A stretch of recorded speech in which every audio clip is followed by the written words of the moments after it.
Attardons-nous à celui qui invente derrière. On n'est pas obligé d'inventer, mais au moins mettre les produits qu'il faut, quoi.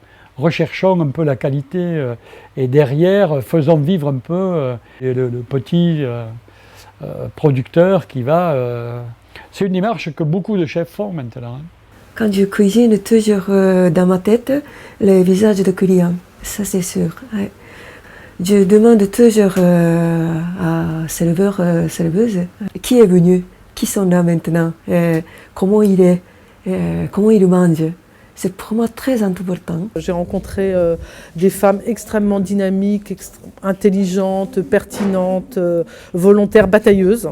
Parce que c'est vrai que vendre cette ferme pour elles, c'était aussi perdre un élément de leur site, hein, puisqu'en fait, alors, cette ferme ne fonctionne plus depuis 10 ans, mais la sœur Josépha, qui est encore présente, la sœur fermière, a fait fonctionner cette ferme qui permettait à la communauté de vivre totalement en autarcie. Ça devrait être un vrai but pour Paris, de recréer des zones maraîchères tout autour de Paris, de la métropole. En fait, on a toujours cette grande couronne agricole, mais elle est à 99% céréalier.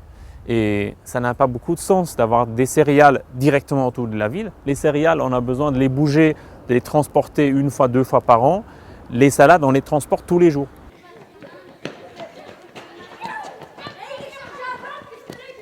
C'est pas moi qui ai choisi de devenir agriculteur, de machin. Il se trouve que j'étais dans ce milieu-là. Il y avait cette transmission du patrimoine qui était à la fois une sécurité, quelque chose de rassurant, de machin, puis en même temps quelque chose de super lourd. Enfin, on ne sait même pas si on a le droit de le refuser, ce truc-là. Tu sais comment je m'appelle? Non. Ah, c'est vrai, tu vois. Je m'appelle Raoul Nitrate. Et tout ça, c'est à moi.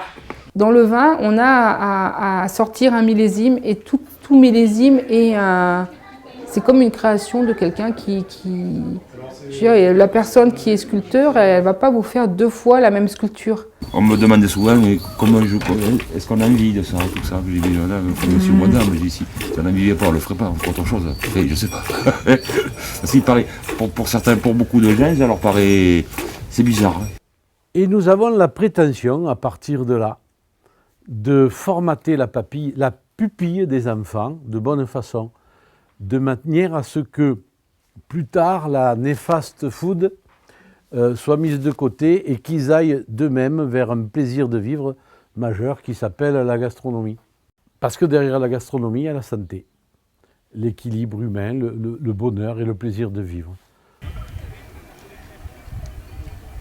Je suis super fier de pouvoir dire que tout le monde m'a aidé, quoi. Des gens sont propriétaires avec moi des terres, des gens sont venus m'aider. C'est le frère de Tom qui a fait mon affiche publicitaire. Voilà, tout le monde gravite autour et ça c'est super. Là où on se retrouvait beaucoup, c'était sur cet espace de gratuité qui est que ils accueillent les personnes comme elles sont, ils essayent de les remettre debout, mais ils n'essayent pas de les remettre dans le circuit de l'agriculture absolument. Ce qu'ils veulent, c'est qu'elles retrouvent un chemin. On essaie de faire tout dans ce sens-là, recréer du lien social avec les gens au travers d'une association, donner de la bonne nourriture aux gens au travers d'une ferme bio, permettre aux gens de se retrouver au travers d'un café comme ici, voilà, des choses. Ouais, c'est de la qualité de vie, c'est ça. On devrait créer un label, un label de vie.